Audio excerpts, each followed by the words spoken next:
Olá, boa noite a todos. Vamos lá, mais uma sexta-feira falando sobre saúde e segurança do trabalho.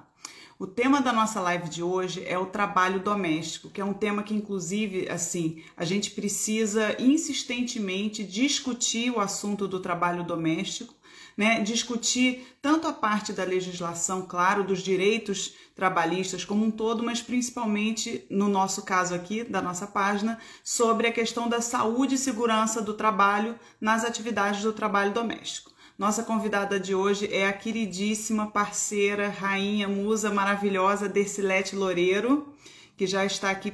Vamos ver se eu consigo botar habilidade. Acho que eu estou pegando jeito nesse negócio aqui. Vamos lá, Dercy, eu acho que eu já te chamei. Oi, Oi, querida. Dercy, boa noite, tudo bem? Tudo ótimo, tudo Deixa eu na mais ajeitar, perfeita ordem. deixa eu Sempre ajeitar uma aqui. alegria estar aqui com você. Esse nosso Muito papo. bom. Quando passar isso tudo, a gente vai ter que sair toda sexta-feira para Eu continuar acho, se vendo. Pelo menos uma vez por semana, sentar e tomar um chopp ao vivo, né? eu Mal- acho. Como é que a gente vai ficar, né? Aí vai dar uma abstinência. Então vamos lá. Olha, Anastácio, Júlio, o pessoal está começando a entrar. Enquanto a gente espera o pessoal entrar, eu vou só dar um resumo aqui das lives, das próximas lives, né? A gente vai ter na semana que vem, na terça-feira, uma live com o colega Rodrigo Vaz, auditor fiscal do trabalho, para falar sobre a questão das avaliações de risco, com foco na questão do PGR. Na quinta-feira da semana que vem, a gente tem na página da Linus, cursos jurídicos, uma live sobre os riscos da atividade voltado para a parte de construção civil, Planificação. Construção civil? planificação. Não, É. planificação. Planificação. Planificação. E na Isso. sexta-feira da semana que vem, a gente vai fazer aqui uma live voltada para tirar dúvidas da parte de saúde e segurança do trabalho, principalmente da questão de documentação. Então, se você tem qualquer dúvida a respeito de documentos em saúde e segurança do trabalho, convido para estarem presentes. Pode enviar antes as dúvidas também, mas para que estejam presentes na sexta-feira da semana que vem aqui, às 20 horas. Então, vamos lá, Dercy. Primeiro, obrigada de novo, boa noite de novo.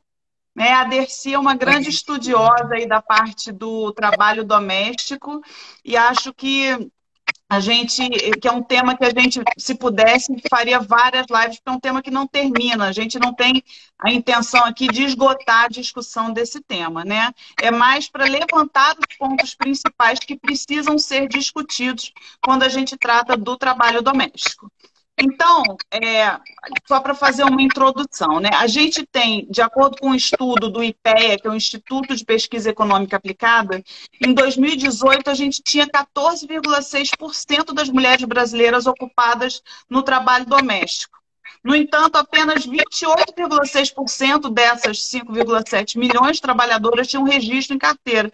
Ou seja, a gente tem mais de 70% das pessoas, né, das trabalhadoras nesse mercado vivendo na informalidade. Quando você está na informalidade, você já tem automaticamente a maior parte dos seus direitos trabalhistas negados, né? Então, a gente vai falar aqui da parte de saúde e segurança do trabalho, mas a gente precisa antes dar uma contextualização sobre as questões principais relativas ao trabalho doméstico. Tá? Então, Dercy, começo te pedindo para se apresentar de novo, apesar de você já ser sócia conhecida, né, para se apresentar e começar respondendo sobre a legislação. Qual é a legislação básica que regulamenta o trabalho doméstico?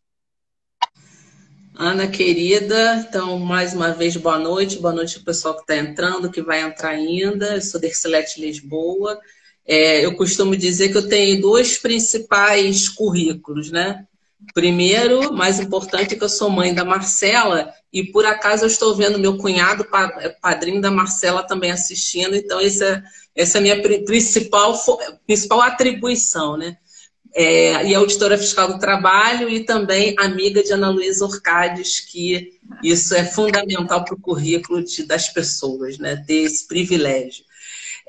Você falou que eu sou estudiosa do trabalho doméstico e não sou estudiosa sozinha. Na verdade, o trabalho doméstico começou, foi uma das coisas boas, que a gente pode dizer assim, né, desse período de pandemia, porque a partir de uma live, né, que eu fiz no canal AFT-TV, que é composto por auditores fiscais do trabalho aqui do Rio de Janeiro, né, não é um canal institucional, mas a gente teve a oportunidade de discutir sobre o lugar das pessoas negras no mercado de trabalho.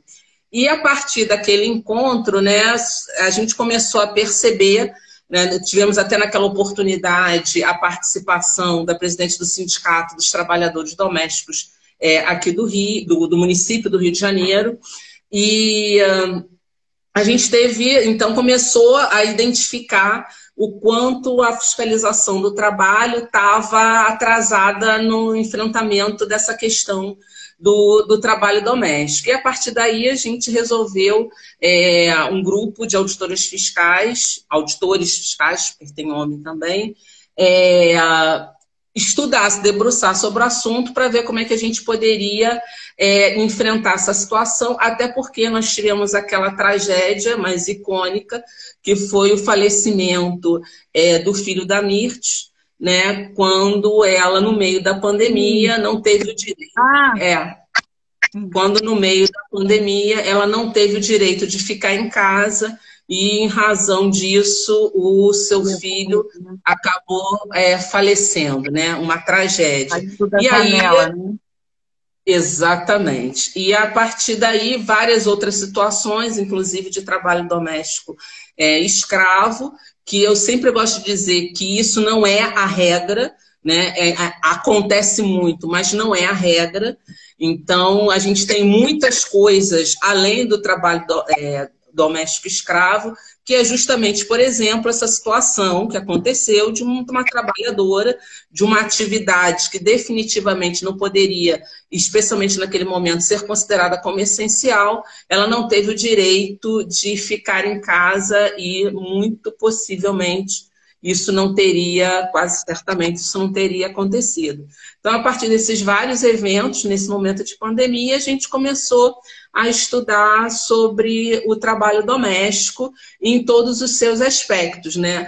Porque, como você bem introduziu, se nós temos esse menos de 30% de formalidade, a gente está no limbo. Porque como é que a gente vai até falar em segurança e saúde se a pessoa não tem o básico da carteira de trabalho anotado? Então, realmente é um cenário extremamente preocupante, de trabalhadores muito, muito, muito, muito vulneráveis. Com relação à legislação, nós temos a Constituição Federal, né, que foi alterada com a emenda constitucional 72 em 2013.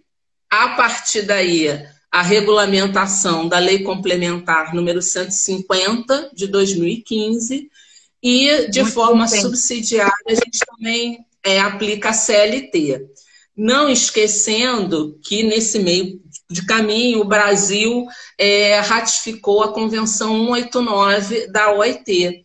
Mas, infelizmente, o Brasil adota uma sistemática que, para uma convenção internacional entrar em vigor efetivamente no país, ela não basta a ratificação. Além da ratificação, ainda há necessidade de um decreto de promulgação que, infelizmente, ainda não aconteceu. Então, a Convenção 89 está ratificada, mas ainda não está valendo de verdade aqui por conta da ausência desse decreto de promulgação. Então, seriam essa legislação básica que para nos nortear nesse assunto. Então, o grosso da legislação é de 2015. É basicamente 2015. Isso. Foi ontem, a norma né? principal... anteontem.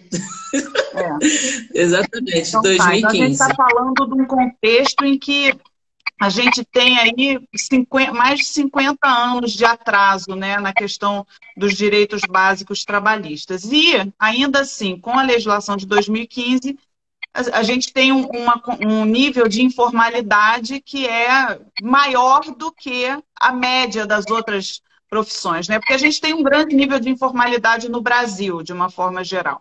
Mas para essa categoria de trabalhadores, esse nível de informalidade ainda é muito superior à média, né? Porque são 70%. Exato. A Tânia está falando. Para ser justa, né, Ana, em 1972, tinha a Lei Complementar 150 revogou uma lei de 1972, que é a lei que anteriormente regulamentava o trabalho doméstico, e basicamente para dizer que ele não tinha nada, né? É aquela lei assim que diz, olha, você é quase gente. Você é quase destinatário de direitos, porque a Lei Básica do Trabalho, que é a CLT, ela fez questão, em 1945, de dizer assim, eu não me apliquem para empregado doméstico. Então, está lá no artigo 7º, a linha A, logo no início da CLT, para dizer, eu não devo ser aplicado para empregado doméstico. Então, você tem de 1945 a 1972 esse vácuo, que aí começou-se a ensaiar algumas coisas. E aí, com a emenda constitucional 72, porque a Constituição, no seu texto original, ficou devendo também, não reconhecia mais da metade dos direitos que estão lá para os trabalhadores em geral, não reconhecia para o empregado doméstico, mas a emenda constitucional 72, pelo menos em âmbito constitucional, a gente ainda tem que fazer isso valer de verdade, começou a, pelo menos, tentar consertar esse erro, né? E quem são esses trabalhadores? Você ia ler uma mensagem de vocês. Não, é porque a Tânia está concordando, né? Ela está falando, infelizmente é muito comum aqui no interior o trabalho doméstico sem carteira assinada e sem o salário mínimo pago, né? Na verdade, não só no interior, porque a gente vê isso acontecendo nos grandes centros e na casa de pessoas. A questão não é nem o custo, né? Porque a gente vê isso acontecendo na casa de pessoas que têm toda a condição de fazer esse pagamento. É uma questão muito mais cultural mesmo no Brasil, né? Eu queria te perguntar quem são esses trabalhadores, qual é o perfil desses trabalhadores, porque quando a gente fala empregado doméstico, a gente pensa na faxineira, na pessoa que vai fazer faxina na sua casa. E grande parte das vezes é uma mulher e negra. Quem são esses trabalhadores, tanto com relação às categorias, quanto com relação ao perfil dessas pessoas? Bom, quando a gente fala de trabalho doméstico, automaticamente nos remete a alguma coisa de dentro de casa, né? Doméstico no sentido de alguma coisa que funciona dentro de casa, ligado à saúde, a necessidades diárias, básicas, tudo que é de manutenção, digamos assim, de um lar, está nessa ideia do serviço doméstico, melhor dizendo, né? Então, tudo que precisa para haver a manutenção da família e do próprio ser humano. Não atividades de cuidado. Essa questão do serviço doméstico, ela pode ser, quando a gente pensa em divisão sexual do trabalho, ela normalmente é uma atividade feminina, remunerada ou não. A gente quase poderia dizer, se a gente for fazer uma comparação com as empresas, que o trabalhador doméstico, o empregado doméstico, é a terceirização, né, daquela atividade principal das famílias, que é a sua própria manutenção, suas próprias atividades de cuidado, de higiene, limpeza, alimentação. Então, muitas vezes, esse trabalho, eu diria quase sempre, cada vez menos, mas quase sempre, é uma atividade de mulheres. E aí a mulher da casa, a filha, né, um trabalho feminino dentro de casa, que por N questões pode ser compartilhado com uma trabalhadora doméstica. E aí eu estou falando trabalhadora de propósito para não falar empregado, né, porque trabalhadora num contexto maior quando a gente pensa nas diaristas. Então esse serviço ele pode ser compartilhado com uma diarista e a dona de casa ou a dona da casa, em geral, ou então terceirizado, digamos assim, de uma forma mais ampla, com a contratação de um empregado doméstico.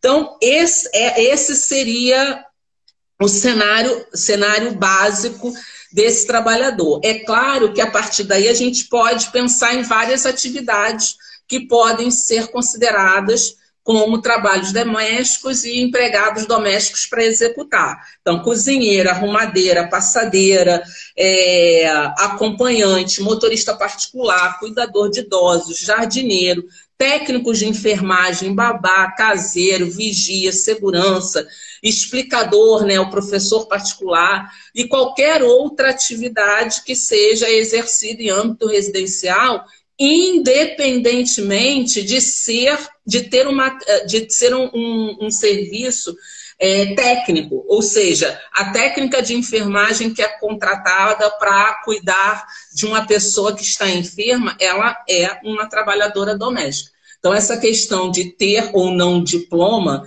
isso não afasta a caracterização como empregado doméstico. Tá? Você já quer que eu passe para o artigo propriamente dito, para ver os requisitos que a lei traz? Passe para o quê? Agora, desculpa, não ouvi. Passe para o quê? Os requisitos da lei, você já quer que eu passe para os requisitos da lei? Eu queria que você falasse mais um pouco sobre essa questão do trabalho feminino, do trabalho das pessoas mais vulneráveis, né? Porque a gente tem uma alocação das pessoas mais vulneráveis em tarefas mais vulneráveis, em que não tem nenhum reconhecimento do vínculo, em que você tem várias formas de opressão ali combinadas. Então, eu queria só, antes da gente passar para essa parte mais técnica, falar um pouquinho mais sobre essa questão do perfil do trabalhador. Ana, o serviço doméstico, ele é quase aquela situação, né, mais uma de tempestade perfeita. Por quê? O trabalho de cuidado, né, o serviço doméstico mesmo, as atividades do lar, não é uma atividade que seja gloriosa, que tenha um status reconhecido. Então, a atribuição, a tarefa em si, já é algo que a sociedade não reconhece como valor. Né? A gente, principalmente aqui, longe de ter um discurso comunista, a ideia não é essa, mas entendendo o sistema capitalista, você vai valorizar aquelas atividades produtivas que vão entrar no mercado, que vão gerar riqueza de uma forma muito imediata e mensurável. O serviço de cuidado, o serviço doméstico, não tem esse perfil. Né? Ele, ainda que a gente possa, eu acho que não é difícil a gente conseguir entender que ele é basilar, né? Que ele é fundamental para a construção de qualquer outra coisa, né? Qualquer outra coisa. A Tânia é uma amiga querida e é professora, né? Eu diria assim, que qualquer coisa que a gente queira ser na vida necessariamente vai passar pela mão de um professor. E eu diria que qualquer coisa que queira se produzir numa sociedade vai ter que antes ser precedida por uma atividade de cuidado. Né? Você tem que estar ígido, você tem que estar alimentado, você tem que estar limpo para poder fazer qualquer outra coisa. Então, ainda que isso seja fundamental, infelizmente, a sociedade não encara dessa forma e não valoriza. E aí nós não podemos deixar de visualizar que, além dessa característica da sociedade não valorizar o trabalho de cuidado, como em tese é um trabalho que não necessita de grandes qualificações profissionais, formação, melhor dizendo, não qualificação, mas formação profissional, historicamente esse serviço de cuidado veio com aquela ideia dos ex-escravizados. Então, você tinha essa atividade realizada por escravizados e o trabalho doméstico é uma herança dentro dessa lógica. Então, você, além de ter um serviço em si que não é valorizado, você tem a execução desse serviço por mulheres, né, que ainda não tem uma valorização, ainda, né, a gente teria uma outra live para pensar todas as coisas de segurança e saúde voltadas especificamente ou de legislação específica para a mulher. Mas o fato é que a mulher no mercado de trabalho,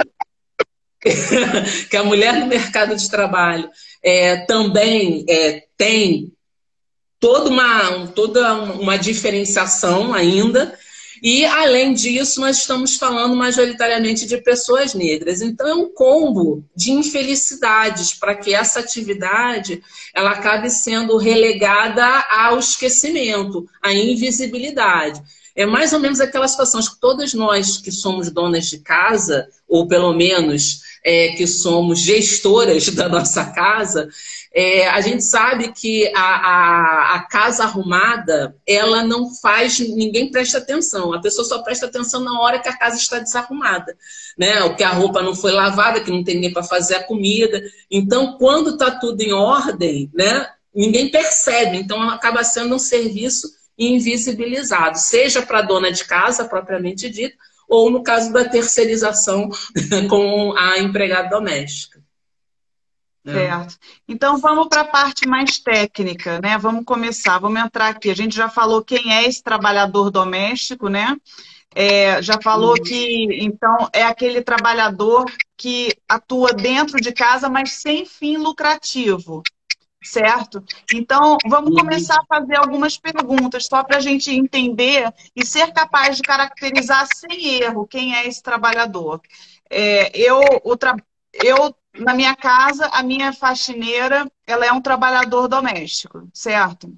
Porque aqui em casa não é um comércio. Se eu tivesse uma loja, ela poderia trabalhar na minha loja, sendo minha empregada doméstica? Não, de jeito nenhum. Então, assim, começando descaracterizado.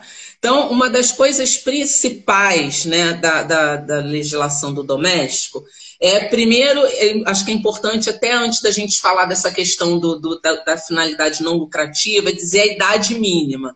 Ninguém pode ser empregado doméstico com menos de 18 anos. Ainda que a legislação, que a Constituição admita que uma pessoa possa trabalhar a partir dos 16 anos, e às vezes até a partir dos 14, há na condição de aprendiz, trabalho doméstico só a partir de 18 anos, por conta da vulnerabilidade que esse trabalhador ou trabalhadora fica dentro de um ambiente em que você não tem circulação de outras pessoas, a não ser aquelas pessoas que estão dentro daquela casa. Então, ela fica muito mais... Deixa eu fazer só uma observação. A gente vai comentar um pouco, se você topar, sobre esses casos que a gente tem visto, né, que vimos muito na pandemia, principalmente, de resgates de trabalhadores em situação análoga à escravidão dentro do domicílio. Então, isso vai fazer parte aqui da discussão para a gente entender como é que se traduz essa questão da vulnerabilidade desse trabalhador, tá? Exato. Então, por isso que, né, a própria OIT, né, coloca lá como uma das piores formas de trabalho infantil o trabalho doméstico. Então, por isso, tem que ter pelo menos 18 anos. Mas, além disso, a legislação estabelece que uma pessoa, para ser empregado doméstico, a atividade dela não pode ter natureza econômica ou finalidade lucrativa. Isso significa que eu, como empregadora doméstica, quando eu contrato, eu não posso aferir lucro, eu não posso aumentar meu patrimônio, eu não posso aumentar minha riqueza pelo serviço doméstico. Ou seja, aquele bem ou serviço que ele produz não pode entrar no mercado, não é para circular. É para que ele se esgote dentro do âmbito residencial, beneficiando exclusivamente aquela família ou a pessoa que contratou aquele trabalhador. Então, eu não posso, né, o exemplo clássico, eu não posso resolver vender quentinha e botar minha empregada doméstica para fazer a comida para eu vender. A partir do momento que isso acontece, fica descaracterizada a condição dela de empregada doméstica, de empregado ou empregada doméstica, para ela ser uma empregada registrada nos termos da CLT, né, uma empregada não doméstica regida pela CLT. Tá, então... E outro exemplo, né? Você tem a sua casa, a pessoa trabalha na sua casa, mas você também tem um comércio. A pessoa não pode, um dia na semana, por exemplo, faltou o balconista, chama a empregada doméstica para cumprir. Olha, mas ela está registrada. Mas não importa, porque um contrato é diferenciado. Uma coisa que a gente tem que entender, e acho que reconhecer, valorizar, que o trabalhador doméstico é um sujeito de direito, um trabalhador como outro qualquer. Partindo desse princípio, qualquer trabalhador pode ter quantos vínculos empregatícios ele quiser e puder ter. Ninguém está condenado a trabalhar só para uma pessoa e se tiver flexibilidade de horário vai poder trabalhar para várias pessoas. em atividades diferentes. Então, não é impossível a gente imaginar que uma pessoa seja trabalhadora do empregado doméstico e seja vendedora da loja. Não pode ela apenas com um contrato ela servir aos dois. Não, não pode.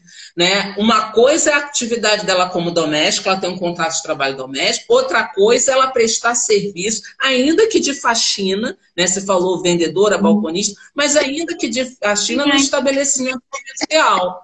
Isso é uma coisa que eu já encontrei mais de uma vez em ação fiscal. Cadê o registro daquele trabalhador? Ah, não, fulano está registrado como doméstico na casa do patrão. Eu falei, não pode. Não pode, de jeito nenhum. Então, nesse caso, a rigor, seriam dois vínculos distintos. Ah, pode ter duas anotações na carteira, é social? Claro que pode. São dois vínculos distintos, que aí, de acordo com a compatibilidade de horário que houver, ela pode trabalhar lá e trabalhar cá com dois vínculos distintos, sem problema algum. E a outra questão que costuma surgir muito e que ficou mais confuso depois da lei do intermitente, e eu vou até fazer o link aqui com a pergunta que o comentário que o Diogo está fazendo, né? Ele falou assim, caracteriza trabalho doméstico aquele que presta serviços mais de 2 vezes por semana em casa de pessoa física e não eventual.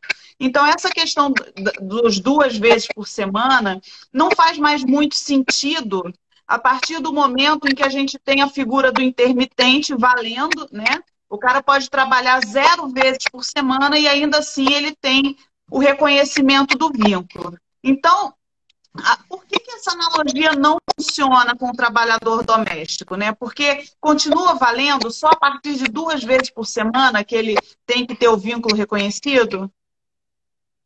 Ana, a Lei Complementar 150, ela acaba reforçando a ideia de empregado de segunda classe, né? Infelizmente, a legislação ela tem empregados de primeira classe e empregados de segunda classe e resolveu colocar o doméstico como um empregado de segunda classe.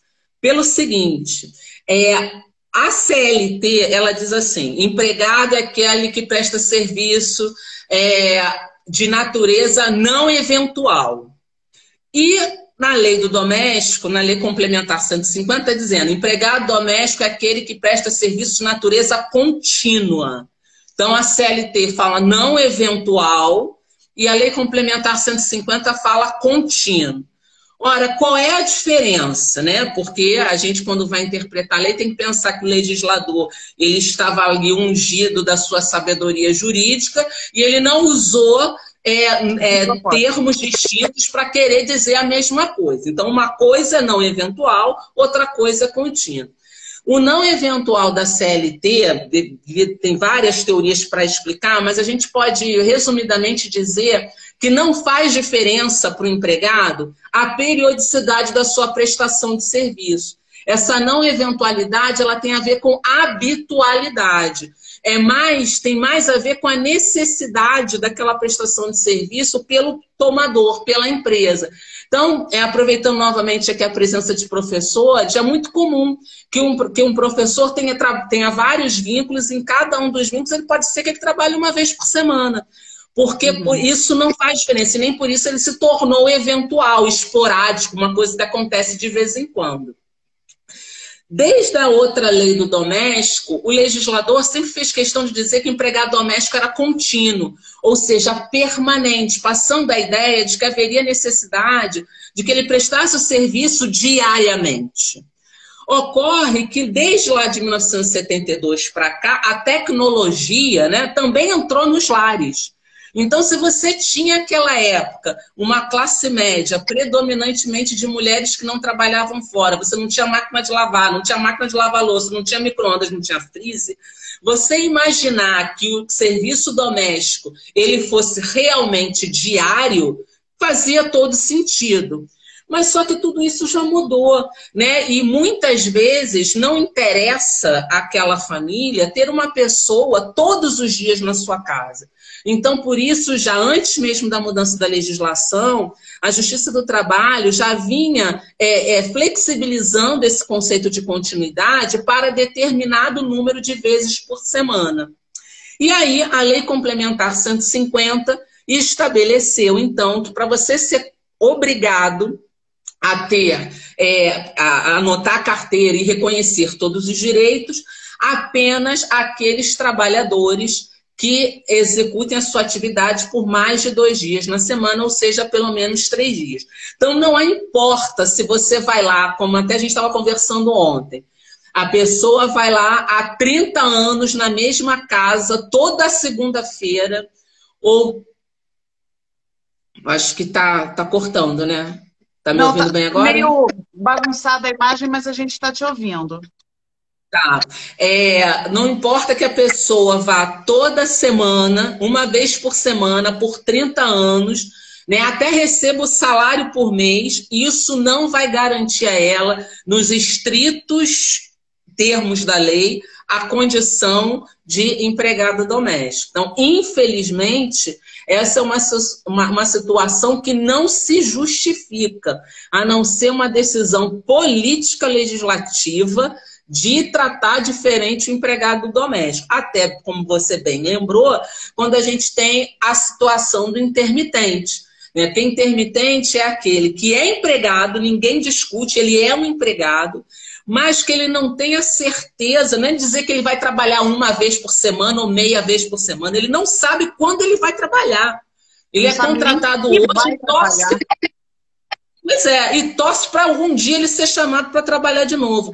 E essa situação de total incerteza não tira dele a condição de empregado, mas do doméstico não. Do doméstico o legislador insistiu, né? A gente tem que reconhecer que o intermitente é uma legislação de veio em 2017, então posteriormente a Lei Complementar 150, mas naquela época, né, em 2015, já não se justificava essa situação, e agora com o intermitente também fica claro que é uma questão de vontade política de manter o empregado doméstico nessa situação.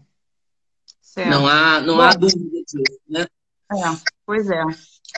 Uma outra coisa que eu tinha então, até me programado. Fala. Pode falar. Não, eu só ia falar da outra. Pode falar, fala. Vamos tirar para o ímpar. Tirar para o ímpar. Fala. Não, tranquilo. Não, pode ir. Pegado, né? Uma questão que ficou muito mais comum agora em função da pandemia, que é o home office, né? O teletrabalho. O fato de você estar em teletrabalho configura o trabalho doméstico, certo? Não descarta. O fato da pessoa estar em home office, deixa eu só mudar minha internet aqui para ver. É a sua conexão que está... Ih, piorou. Ai, meu Deus do céu.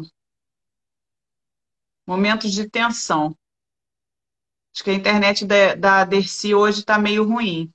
Mas essa questão assim, é muito importante porque, de uma forma geral, o mercado de trabalho vem mudando, né? As atividades vêm mudando, as profissões vêm mudando. E no caso do doméstico, apesar do trabalho do doméstico estar ainda parecido, né? Continua sendo trabalho do lar, o lar das pessoas está mudando, né?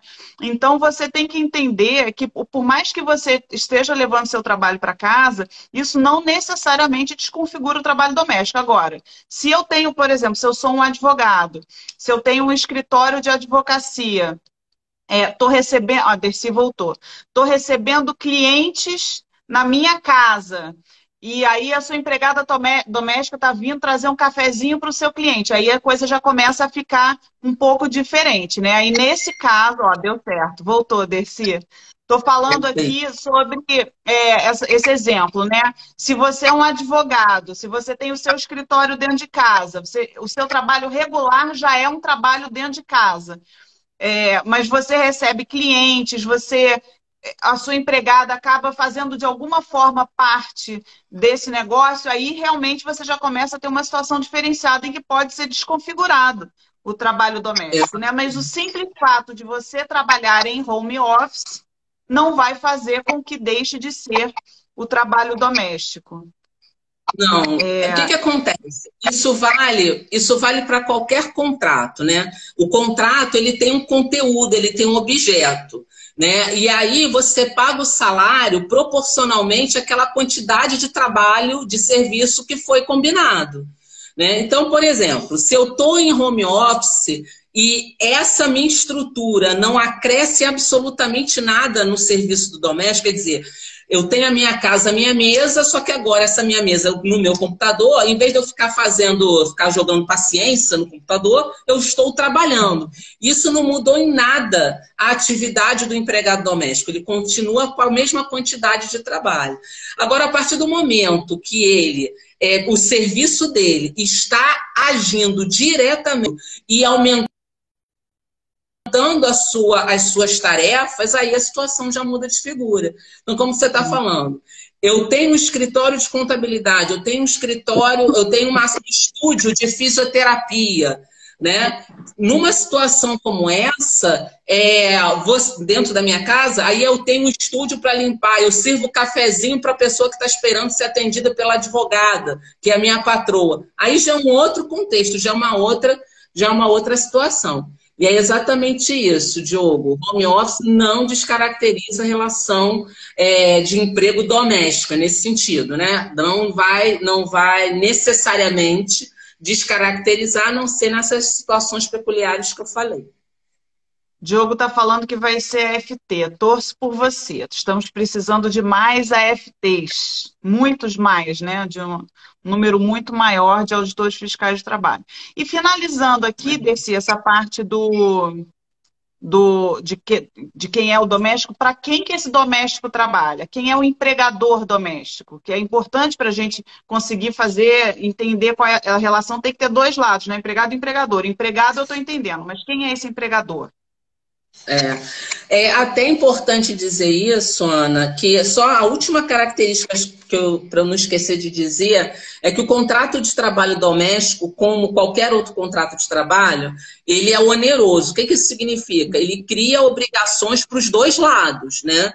Ninguém está aqui, muito pelo contrário, eu sou muito favorável que a gente tenha cada vez mais uma relação profissional com o trabalhador doméstico. O trabalhador doméstico não é uma pessoa da sua família, o trabalhador doméstico é uma pessoa que está ali exercendo uma atividade para a sua própria manutenção da sua subsistência. E ele tem que ser assim considerado, é claro que com a característica de estar dentro da minha casa, ou seja, ele está dentro da minha intimidade, mas isso não significa que eu seja íntima dele e ele meu íntimo. Eu acho que isso ajuda que a gente tenha uma relação profissional com esse trabalhador. E isso significa, por exemplo, que eu não quero esquecer de falar, com relação à data de pagamento do empregado doméstico, alguma das coisas que as pessoas não sabem. Enquanto o empregado da CLT ele tem que receber salário até o 5º dia útil, a legislação do doméstico falou que ele tem que receber até o dia 7. Né? O salário do empregado doméstico é até o dia 7. Olha, é bom que o chefe está vendo a gente aqui, Ana, então a gente não pode ficar falando besteira. Não pode falar bobagem. Tem que falar tudo bonitinho, mas não pode falar nenhuma bobagem, tá, Diogo? Estou aqui quietinha, falando nada errado. Então, quem é o empregador doméstico, então? Quem é o empregador doméstico? Empregador doméstico é uma pessoa, que você pode ter uma pessoa que mora sozinha, ou uma família. Ou, às vezes, até pessoas que moram juntas e não são da mesma família, como a gente pensa, por exemplo, numa república de estudantes, né? Uma república de estudantes, você tem várias pessoas que não são da mesma família, mas que elas podem ter empregados domésticos, porque aquilo ali é residência. É diferente de você alugar a vaga na sua casa, porque ali já tem uma questão econômica ali por trás. É diferente de você alugar uma casa com amigos, né? Vai fazer faculdade fora e tal. Enfim, então é uma pessoa ou uma família. E onde ele trabalha? Em âmbito residencial. E isso é muito importante porque, mais uma diferença da CLT. A CLT, ela fala que o empregado ele pode trabalhar em qualquer lugar. Né? Ele pode trabalhar no estabelecimento do empregador, ele pode trabalhar no seu próprio domicílio, no próprio domicílio do empregado, e ele pode trabalhar à distância, né? Ou seja, em qualquer lugar que não seja a sua própria casa ou o estabelecimento do empregador. Então, se a pessoa quer, né, porque usa tecnologia, meios telemáticos, ela quiser trabalhar no shopping, assim que terminar a pandemia, ela pode ficar lá sentadinha na praça de alimentação do shopping trabalhando, e isso não vai descaracterizar a condição dela de empregado. Mas o empregado doméstico não, ele tem que trabalhar em âmbito residencial. Então, você tem que ter aquele local onde a família ou a pessoa, ela tem a intenção de ficar, de morar, onde ela tem as referências dela, porque é perto da academia, é perto da escola da criança. Mas uma coisa importante que a gente não pode esquecer é que isso significa que o empregado doméstico, ele pode ser que tenha que trabalhar em mais de um endereço. Por quê? Porque o Código Civil, ele permite uma pluralidade de domicílios. Então, uma classe média alta, não é incomum a gente pensar que a pessoa tem a casa dela na cidade e tem a casa de praia ou a casa de campo. Tanto a casa de praia quanto a casa de campo também são locais onde esse trabalhador doméstico ele está apto a exercer as suas atividades, né? Então, não é nada demais, assim, a gente não pode dizer que isso está fugindo a uma consequência do contrato de trabalho, o fato dele exercer suas atividades também na casa de campo ou na casa da praia. E se ele tiver que dormir fora? Dormir na casa da praia?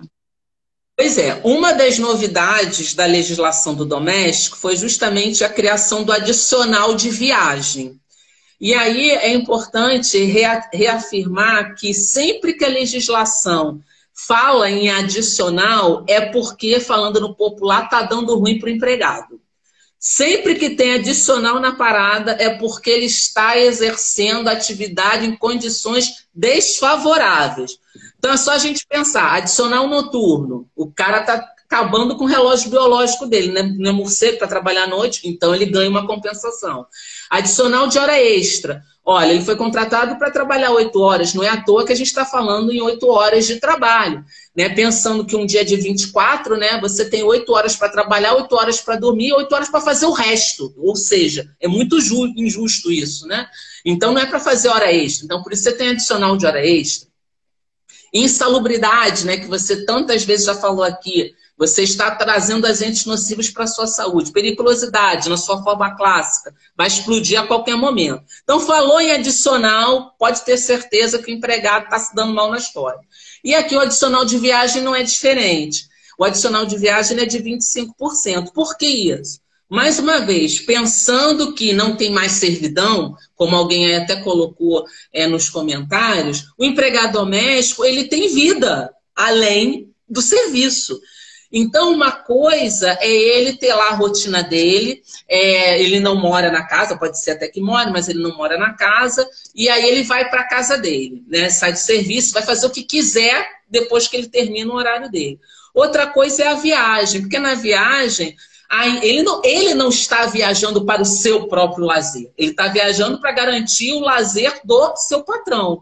Então, isso é uma situação que vai tirar ele da rotina e é por isso que ele vai ter direito ao adicional. Então, nesse grupo de trabalho que a gente está estudando, é claro que a legislação, infelizmente, a gente ainda não tem muitas decisões nesse sentido, a doutrina também ainda não fala muito, mas o que a gente está chegando à conclusão é, mesmo que a gente reconheça que a casa de praia é um local legítimo para que o empregado doméstico trabalhe, a ida dele para essa casa de praia ou essa casa de campo, ela tem que ser combinada e ele vai ter direito ao adicional quando isso implicar a perda justamente dessa possibilidade de retorno para a casa dele. Né? Porque a gente sabe, por exemplo, de situações que eu tenho uma casa de praia ou uma segunda casa que não impede que ele volte para a casa dele. Então, um dia ele trabalha na minha casa, que é mais no centro, outra coisa na minha casa, que é numa região mais afastada, mas é onde, sei lá, eu tenho um sítiozinho e tal. Assim, e isso não impossibilita ele de ir e vir para a casa dele. Mas tirando essa situação, se ele tiver que pernoitar, se ele muda a rotina dele, o adicional de viagem é devido. Tá? O que o Maurício está então, falando aí? Que na viagem não pode tomar o chopp do final do dia. Obrigada, filha. Na viagem ele não então, pode. Exatamente. Aproveitando e pegando esse gancho, Dercy, vamos falar aqui quais são os direitos que já são reconhecidos para os empregados domésticos. Então, vamos lá. A Emenda Constitucional 72, né, na hora que ela reconheceu, né, praticamente tudo... Se vocês não se importarem, eu vou mastigar um pouquinho enquanto você está falando. Não, tranquilo. Não, fica à vontade. Enquanto a Emenda Constitucional 72, ela tentou igualar a vida do empregado urbano, rural e do doméstico, mas eu já dei aqui alguns exemplos que isso não aconteceu bem assim, porque a lei complementar faz umas diferenças entre uma situação... Vocês continuam me ouvindo? Porque está dando aqui uma interferência na internet. Então, beleza. Então, vou apenas pensar os principais, tá? O FGTS se tornou obrigatório porque até a emenda até 2015, né, quando veio a regulamentação, ele era facultativo. Agora o empregado doméstico tem direito adicional noturno, o que fez toda a diferença para babás e cuidadores, né? A jornada de 8 horas e 44 semanais, possibilitando a compensação de jornada, e a partir daí o ponto se tornou obrigatório para o empregado doméstico. É importante que o empregado doméstico marque ponto, direito adicional de hora extra e a possibilidade de compensação de jornada, ou seja, trabalhar menos num dia, mais em outro dia, sendo que o regime de compensação para o doméstico também é diferente. Ele não é, mas isso, se alguém quiser mais coisa, eu explico, porque demanda um raciocínio matemático aqui um pouquinho mais avançado. Eu sempre tenho uma dificuldade, mas eu explico depois. De humanas, né? Oi? A gente é de humanas. Exato, a gente é de humanos, exatamente. Reconhecimento das convenções e dos acordos coletivos, né? Uma coisa que é super importante que a Lei Complementar trouxe, que é a aplicação subsidiária da CLT. Então, quer dizer, lembra, eu falei logo no início que a CLT em 1945 fez questão de dizer empregado doméstico não me pertence. E a Lei Complementar 150 vem dizendo que tudo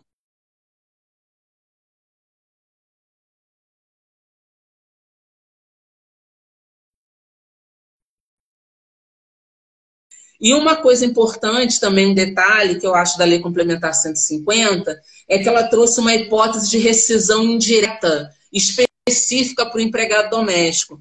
Rescisão indireta em que é como se fosse, entre aspas, a justa causa do patrão, né? Quando o patrão comete uma falta grave o suficiente que torna indesejável, insuportável a manutenção daquela relação de emprego.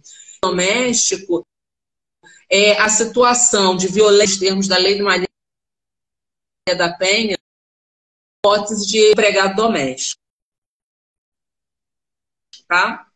E, por fim, que é o tema principal do nosso encontro aqui hoje, o nosso gancho principal, Ana, foi reconhecido para o doméstico a redução dos riscos inerentes ao trabalho por meio de normas de saúde e higiene e segurança. E agora é a minha vez de fazer aquela pergunta que não quer calar, dona Ana Luísa Orcades. Me diga, nós vamos, né, pensando que temos aplicação subsidiária da CLT, vamos poder pegar as NRs todas e colocar para o empregado doméstico? É isso? Puxa, em outra encarnação, talvez, né? Porque a primeira coisa que é importante a gente lembrar é que uma coisa é o que está escrito, outra coisa é o que se efetiva, né? Uma coisa são as leis escritas, as leis são escritas, e outra coisa é essa lei sair do papel e produzir efeitos. Então, por exemplo, A gente tem lá as NRs que são divididas em gerais, né? Enfim, as NRs gerais, historicamente, elas se aplicam a todos. Quando a gente tem uma atividade que tem características muito específicas daquela atividade, o que o legislador começa a fazer, né? Vamos criar uma NR para essa atividade, como é o caso da construção civil, como é o caso dos serviços de saúde, como é o caso no trabalho portuário. São atividades muito particulares. Em função dessa particularidade das atividades, são desenvolvidas normas para isso. Só que a gente não tem uma norma para o trabalho doméstico. Não existe NR do trabalho doméstico. Apesar de não existir uma NR do trabalho doméstico, é nítido que não é possível simplesmente pegar as NRs e aplicar para o trabalho doméstico, né? Porque tem muitas particularidades. Então, a gente tem que entender, primeiro, conhecer, estudar isso, né? Ih, a Cris está falando que eu estou travando. Estou travando, gente? Um Eu estou travando pouquinho, você? um pouquinho. Tá picotando. A internet não está favorável a gente aqui em Petrópolis. Bom, então, o que a gente precisa? A gente precisa, primeiro, entender isso, que não existe uma NR para o serviço doméstico e que, de uma forma geral, não é qualquer item de NR que é possível aplicar para o trabalho doméstico, né? Mas vamos discutir aqui um pouco quais são os principais riscos dessas atividades, para a gente poder, a partir daí, tentar entender quais são as formas de resolver esses riscos, porque uma coisa é fato. Todos os trabalhadores têm direito à redução dos riscos da atividade, como a Dercy já comentou, né? Então, para começar, e aí, para a gente poder enxergar isso, trazer essas histórias que passaram na mídia, né, de trabalhadores resgatados. Uma coisa muito comum e muito difícil de se regular no trabalho doméstico é a questão da jornada. E ao contrário do que está escrito, apesar do artigo 611, 611A ou 611B, um parágrafo único da CLT, está escrito lá que questões relativas à jornada não têm relação com saúde e segurança do trabalho, a gente sabe que a jornada é uma questão importantíssima na manutenção da saúde do trabalhador. Certo? E que o controle de jornada, ele é fundamental para evitar acidentes, para evitar doenças. A gente sabe que uma parte muito significativa dos acidentes ocorre justamente após a 8ª hora de trabalho, porque você tem várias questões envolvidas, né, do cansaço do trabalhador. Enfim, então a questão da jornada é um problema seríssimo no trabalho doméstico, e aí eu desafio qualquer uma que tenha empregada doméstica, eu pergunto se a empregada doméstica marca ponto. Não marca. Como é que é o registro de jornada desses trabalhadores? Então, assim, é muito difícil. Pior ainda quando o trabalhador reside na residência da pessoa, né? É muito comum essa pessoa estar sendo demandada 24 horas por dia por um cuidador, né? A coisa mais comum que tem também é o cuidador de idosos ficar, às vezes, 48 horas seguidas ali. E se não vier o outro para cobrir, ele passa mais 48 horas. Então, a questão da jornada é a primeira coisa, né? E é muito importante conseguir evitar a ocorrência desses excessos de jornada que são tão comuns. Com relação aos outros riscos, né? Outras coisas muito comuns, lesões osteoarticulares, né? Osteomusculares, em função do levantamento de peso, das posições desfavoráveis que esses trabalhadores costumam assumir e, de uma forma geral, completamente desprotegidos, né? Então, você bota aquele trabalhador... A casa aquele domicílio pode ser uma casa chique, tudo equipado, mas você vai ver se a tábua de passar não é uma tábua que tem 20 anos de idade, com uma altura desregulada, com ferro de 1 tonelada. Então, assim, isso. A última coisa em que, às vezes, as pessoas investem é no material de trabalho para esse trabalhador que está fazendo o trabalho da sua casa, né? Você vai, reforma banheiro, reforma quarto, né? Mas os utensílios domésticos, em geral, quem investe é quem faz, né?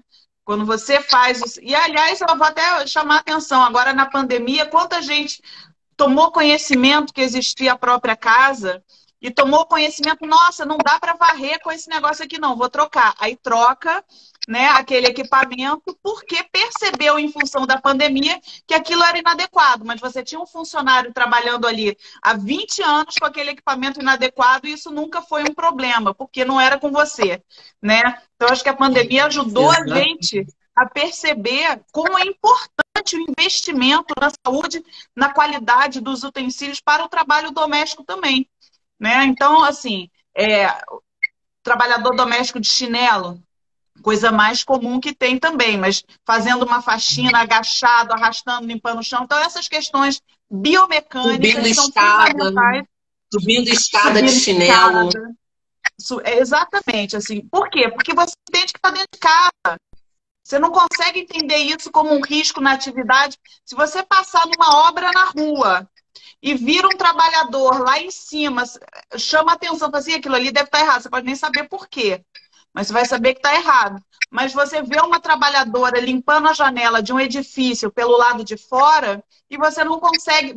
E as pessoas enxergam isso com muito mais naturalidade, né? Então, a gente tem que entender que os riscos do trabalho doméstico são os mesmos riscos dos outros trabalhos. Só que a gente vai encontrar dentro do ambiente domiciliar. Então, é a questão do trabalho, da queda de altura, que é muito comum, né? Dessa coisa até que o Mal 41 está falando aqui, né? Da pessoa se pendurar para limpar a janela. Aliás, eu era fisioterapeuta, né? Antes de ser auditora fiscal do trabalho. E a primeira paciente que eu atendi quando eu comecei a trabalhar em CTI, eu trabalhei 10 anos com terapia intensiva, foi justamente uma empregada, eu nunca vou me esquecer, porque foi muito marcante, uma empregada doméstica que estava lavando um vidro, caiu, sei lá, do terceiro andar, uma coisa assim, que não tinha como sobreviver, ficou toda quebrada, meses e meses no hospital, traqueostomizada, assim, com a vida... Não era uma pessoa idosa, mas ficou realmente com sequelas gravíssimas, né? Então, riscos de acidentes, riscos relativos às posturas viciosas. Fala. Tá fazendo? Não, o Diogo está comentando aqui da questão de luva para proteger dos produtos químicos de limpeza, né? Que o empregador não fornece para os Diego, não fala errado o nome do chefe. Diego. Gente, desculpa, Diego. Desculpa, Diego. Pelo amor de Deus, Diego, desculpa. Chefe não pode errar o nome do chefe, gente. Desculpa.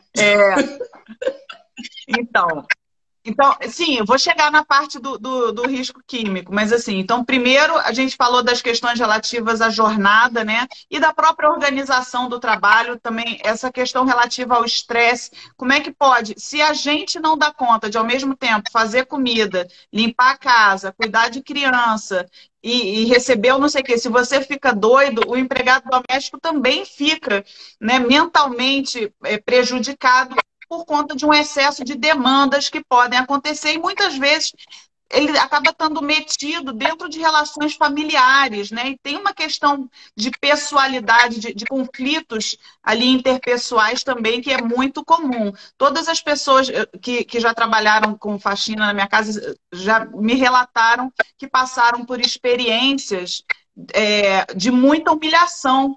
É muito comum isso. O Brasil ainda tem uma cultura escravocrata, né?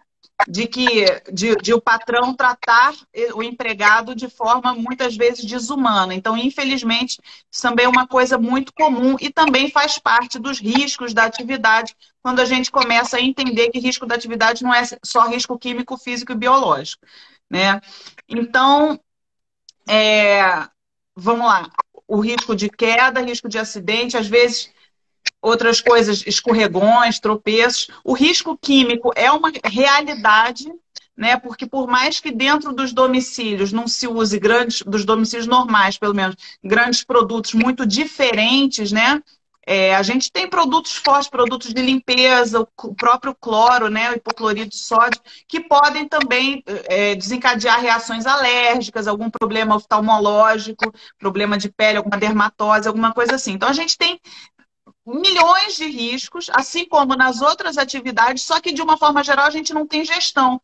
Porque é muito comum que os trabalhadores nem uma luva recebam para fazer esse serviço. E pior, né? Quando recebem, muitas vezes, como não tem o hábito de usar, tem uma grande resistência.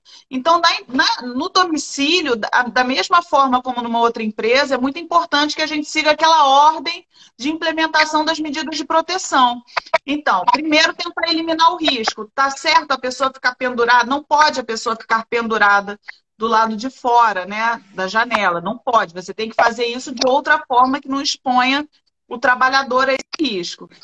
Depois tentar substituir ou tentar reduzir, né? Tentar tomar medidas de proteção coletiva. E só por fim, depois da adequada capacitação desse trabalhador, a implementação da medida de proteção individual. Não adianta você dar o EPI para a pessoa sem promover a capacitação. E outra, se você está dando o EPI, por exemplo, para o uso do produto químico e a pessoa não usa, o responsável é o empregador. O empregado tem que usar, porque a relação de emprego ela é uma relação vertical, né? O empregador manda e o empregado obedece. Se ele não obedece, ele tem que buscar. Isso é o básico de uma relação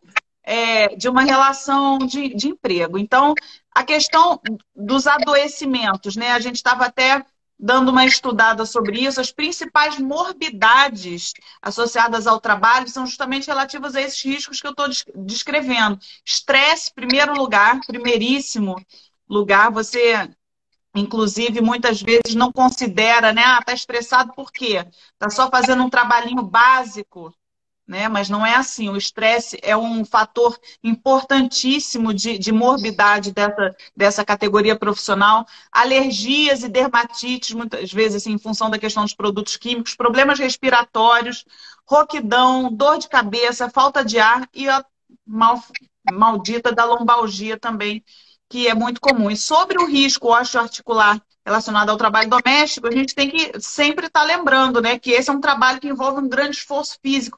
Imagina os cuidadores, por exemplo, de uma pessoa acamada a longo prazo. No hospital, você tem uma equipe de enfermagem, né? Se você tem uma pessoa com uma mobilidade mais prejudicada, ou mais obeso, você tem, em geral, uma equipe que vai ajudar a fazer essas mudanças de decúbito, por exemplo. No domicílio, dificilmente você tem uma equipe para ajudar, né? É muito raro, é exceção. Então, você ainda tem uma sobrecarga muscular ali que é muito grande. Né? Acho que é isso. Deixa eu ver se eu estou esquecendo alguma coisa aqui. Acho que não. Acho que é isso. Acho que esses são os principais. No caso, Ana, do serviço doméstico, a gente ainda tem, como não tem uma NR específica, e é claro que a gente nunca vai poder exigir que tenha um PCMSO, né, dentro das residências, né, longe disso. Mas é importante, eu acho que uma das coisas que é importante a gente dizer é com relação à ficha MEI de diarista, né? Eu acho que as fichas MEI, a gente já teve oportunidade de conversar, você aqui várias vezes, ela justamente visa a trazer uma noção básica preliminar para os microempreendedores individuais dos riscos das atividades que eles eventualmente desempenham. Então, a gente tem lá mais 460 quinais de atividades que o MEI pode fazer, e temos 39 fichas MEI. Entre essas fichas MEI que agruparam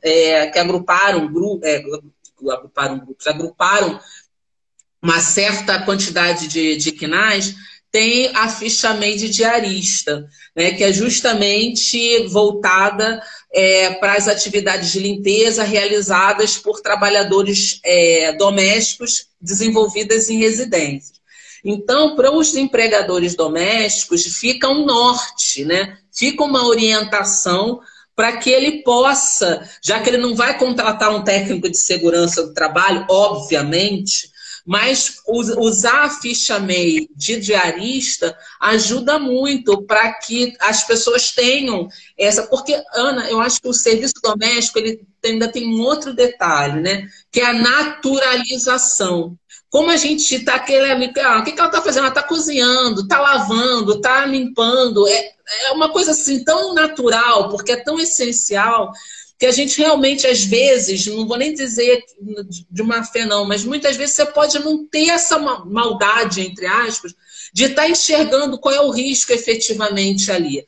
Então, a ficha MEI, ela pode descortinar um pouco essa situação, e não só para o trabalhador doméstico em si, mas para a própria dona de casa, dono de casa, que tenham mais cuidado, mais atenção ao realizarem essas atividades, né? Só lembrando, com relação à questão da ficha MEI, essa ficha que trata do trabalho da diarista, ela trata do trabalho do faxineiro. Tá? Então, os outros tipos de trabalhos domésticos, você teria que buscar para ter essa referência as outras fichas, né? Como, por exemplo, no caso do motorista, tem uma ficha MEI que trata do motorista de veículos leves. Então, assim, mas para essas questões da faxina, né? Da diarista, da parte do faxineiro, realmente a ficha MEI é uma ótima, uma excelente referência com relação aos riscos da atividade e as medidas de prevenção, que é o mais importante, e as medidas de prevenção que podem ser tomadas a partir daqueles riscos. Agora, Dercy, só antes da gente finalizar, antes de que vire de novo uma maratona, né, uma rave de live, e hoje é sexta-feira, e eu estou sentindo o cheiro do pão de queijo lá que eles estão fazendo, e eu, enfim, estou doida para comer aquele pão de queijo. Eu queria que você falasse um pouco sobre essas questões que têm sido noticiadas do trabalho doméstico em situação degradante, né? A gente viu, por exemplo, o caso da trabalhadora que estava há 40 anos, né, em situação ali, vivendo naquele quartinho, e as pessoas todas, como você está dizendo, naturalizando, vendo, porque ela não estava encarcerada, ela não estava amarrada, né? E ela saía à rua. Mas como é que foi? Como é que foi dado, né? Como é que aconteceram essas situações e o que é o mais comum de se observar nessas situações do trabalho doméstico degradante? Ana, olha, são vários os casos, mas a maior parte dos casos começa lá atrás com trabalho infantil, né? Então, assim, na nossa atividade, a gente tem que realmente fechar o ciclo, né? Porque o trabalhador infantil de hoje tem muita chance de ser trabalhador escravo, escravizado, em condições análogas a de escravo no futuro, né? Porque quando você tem essa situação de trabalho infantil, essa criança, esse jovem, ele fica desprotegido porque ele não vai à escola, ele não se sociabiliza, ele não faz um esporte, ele não vai ao cinema, ele não nada, né? A vida dele fica restrita a uma realidade, né, muito encurtada, né? Ele não consegue visualizar outras coisas. E não é incomum, né? O ponto comum, eu diria, nessas situações são de pessoas que, por N circunstâncias, se viram abandonadas ou afastadas de seus familiares e muito cedo, muito jovens, foram colocados na casa de determinadas pessoas que naturalizam a ideia de que é melhor estar aqui, porque se está na rua podia estar roubando, então é melhor estar aqui trabalhando, e como eu já dou casa e comida... e como eu já dou casa e comida... É um favor. Como eu já dou casa e comida, o mínimo que ele pode fazer é fazer o serviço aqui da casa, já que não vai servir para mais nada mesmo, porque essa pessoa não vai à escola, enfim, ela acaba ficando ali. Então tem muito essa característica. E a partir daí, quando você trata desde cedo uma pessoa assim, que não tem uma condição de contra-argumentar, né, não tem uma resistência, você definitivamente coisifica esse trabalhador, né? Ele vira uma coisa, ou um coiso, né? Ele vira uma coisa. E aí essa coisa serve, né? Você pega a coisa, bota ali para lavar, pega a coisa, bota ali para cozinhar, né? Então você não enxerga mais essa pessoa como um sujeito de direitos. E aí, se não é sujeito de direitos, se é uma coisa... pode ficar em qualquer condição. Então pode ter uma cama que não seja forrada, pode não ter um banheiro adequado, não precisa ir à rua.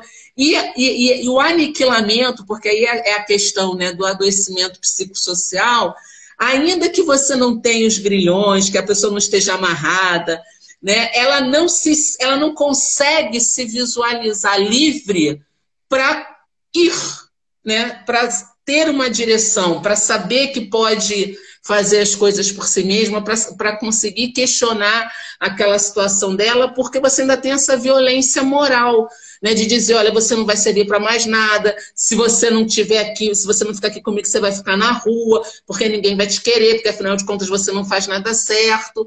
Esse é um discurso muito, muito comum, né, nessas situações que foram encontradas, infelizmente. Mas eu acho, como você disse, para a gente finalizar, o mais importante é a gente desnaturalizar essa situação, conseguir cada vez mais o engajamento da sociedade civil, para que as pessoas estranhem, né? Pô, você vai lá, vai na casa do vizinho, segunda-feira o empregado está lá, de manhã, de tarde, de noite. Sábado a pessoa está lá, de manhã, de tarde, de noite. No feriado está lá, de manhã, de tarde, de noite. Você não vê essa pessoa saindo para estudar, você não vê essa pessoa interagindo com outros trabalhadores ou outras pessoas do próprio condomínio. Gente, você tem que começar a achar que isso está esquisito. Tem que achar que está esquisito, né? Porque é um sujeito de direito que se relaciona e tem que se relacionar como qualquer outra pessoa. Então, quando a gente desenvolver esse olhar, as coisas tendem a melhorar, né? Espero. Logo quando eu comecei a fazer, né, esse Instagram voltado para a parte de saúde, segurança do trabalho, fiscalização, foi quando saiu na mídia aquela notícia da Madalena, né? Uhum. Da Madalena, que foi resgatada pelo Grupo Móvel de Combate ao Trabalho Escravo no finalzinho do ano passado, depois de 38 anos de escravidão na casa de uma família tradicional. Né? O empregador dessa pessoa não era uma pessoa que não teria condição de fazer diferente, era inclusive um professor universitário, se não me engano, né? Acho que era um professor.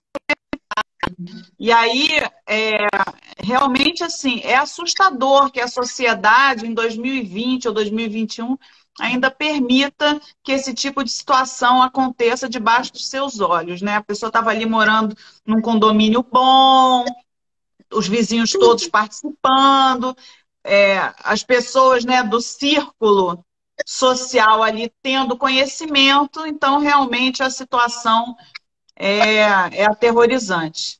Né? A Cris está perguntando, cadê o vinho? Cris, eu não estou tomando meu vinho hoje porque eu fui vacinada essa semana, sabe? E agora que eu sou uma mulher semi-vacinada, eu ontem fiquei meio esquisita e eu só estou esperando passar a esquisitice para poder retomar o meu vinho. Então, hoje, eu optei por não tomar meu vinho de sexta-noite aqui. Mas foi só porque minha barriga ainda... Eu estou toda meio esquisita. Estou ótima, não tive nada de reação, não fiquei estribuchando, mas ficou uma coisa meio estranha. Então, hoje eu não estou tomando meu vinho única e exclusivamente por esse motivo, tá? Mas na semana que vem estarei com o meu vinho tradicional aqui novamente. Mas é isso, Dercy. Mais alguma coisa que você acha que é importante a gente falar? Ou algum outro caso? Porque foram vários, na verdade, né? E a gente até fez uma live, foi na semana passada? Foi na semana passada. A Cris é muito generosa, é uma pessoa que eu sei que pensa em mim, ela está tomando um vinho por mim. Ela é uma pessoa, uma amiga dessa, né? Na semana passada, a gente fez uma live sobre o trabalho escravo contemporâneo. Então, eu com o Keké, o Alexandre Lira, que é um auditor fiscal do trabalho, que faz parte do Grupo Móvel de Combate ao Trabalho Escravo e participou de alguns resgates aí nesses últimos meses, inclusive de trabalhador doméstico. Né? Uhum. Eu sugiro, eu recomendo assim, que assista live. Isso, tem vários casos, né? Nós comentamos alguns. Eu acho que a única coisa que faltou a gente dizer é que a fiscalização do trabalho, sim, está cada vez mais engajada nessa fiscalização, tanto de combate ao trabalho escravo, como de regularização do serviço doméstico, do trabalho doméstico. É uma fiscalização que requer cuidados, porque nós estamos penetrando num ambiente que é protegido constitucionalmente, né, que está lá na Constituição, que a casa é asilo inviolável. Então, mas isso não é motivo e não vem sendo motivo para que a gente não haja, né? Seja por meio de fiscalizações indiretas ou até mesmo recorrendo a mandados judiciais, a fiscalização cada vez mais está se fazendo presente em todos os ambientes, e em especial no ambiente doméstico, para conseguir, né, finalmente, ainda que tardiamente, fazer valer todos os direitos e reconhecer aos trabalhadores domésticos a mesma dignidade reconhecida e conferida a qualquer outro trabalhador.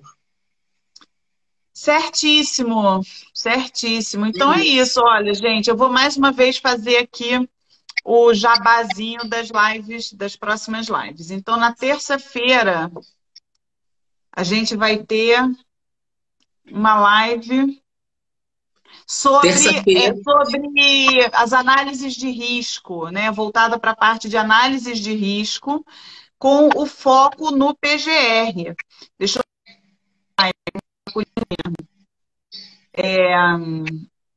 eu não publiquei. Publiquei. Implantação do processo de avaliação de riscos e a norma ABNT-NBR ISO 31110. Tá? Essa live é uma live que vai ser muito importante, especificamente para os profissionais de saúde e segurança do trabalho, que vão entrar aí num cenário de ter que conviver, de desenvolver, de analisar e de implementar PGRs, né? Então, a gente vai falar de uma das coisas que mais está gerando dúvida, que é a questão dos processos de avaliação de risco, né? A gente tem a norma ABNT 31010, que trata de processo de avaliação de risco, não são todos, né? Mas ali tem diversos, e a gente vai comentar os principais que tem ali na norma 31010. Isso na terça-feira. Na quinta-feira, vamos fazer lá na página dali nos cursos jurídicos uma live sobre os riscos da atividade voltado para a indústria da panificação. Agora eu acertei, não acertei, Desi? Acertei, isso, né? Isso. E na sexta-feira, aqui, eu vou fazer uma live voltada para tirar dúvidas da parte de documentos de saúde e segurança do trabalho. Então, vou ficar aqui esperando quem aparecer para a gente poder discutir, tirar dúvidas dessa questão de documentação. Então, semana que vem é terça, quinta e sexta que eu vou estar aqui falando sobre assuntos variados relativos à saúde e segurança do trabalho. Então, eu vou agradecer. Agora que a Carla entrou. Carla, agora é boa noite. Agora acabou. Agora estamos saindo. Você chegou muito tarde. Mas assista no IGTV. Isso. Agradecer a todos os que entraram, que saíram, todos os que posteriormente vierem a assistir aqui as nossas lives. Elas ficam sempre gravadas no IGTV, disponíveis, tá? Inclusive, eu realmente, assim, eu estou ficando muito orgulhosa do conteúdo que tem sido produzido, porque eu tenho chamado sempre colegas auditores fiscais de trabalho que são maravilhosos. Tá? A gente tem uma equipe de auditores fiscais de trabalho altamente qualificados e eu estou buscando chamar começando todos pelo chefe Diego Fole. Diego. Tem que ratificar, né, Ana? Falar aqui. Vou pensar num assunto para chamar o Diego também.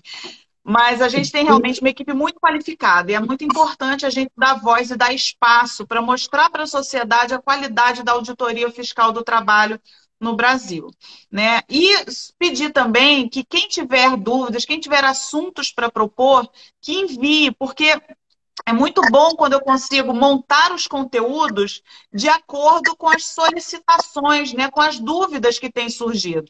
Por exemplo, eu fiz uma live na semana passada falando sobre PGR. E eu vi a quantidade de perguntas que surgiram mostrando que a questão da ergonomia relativa ao PGR é uma grande dúvida. Então, já fui contactar uma colega que é médica do trabalho, ergonomista, que vai participar de uma live que eu estou encaixando aqui no nosso planejamento.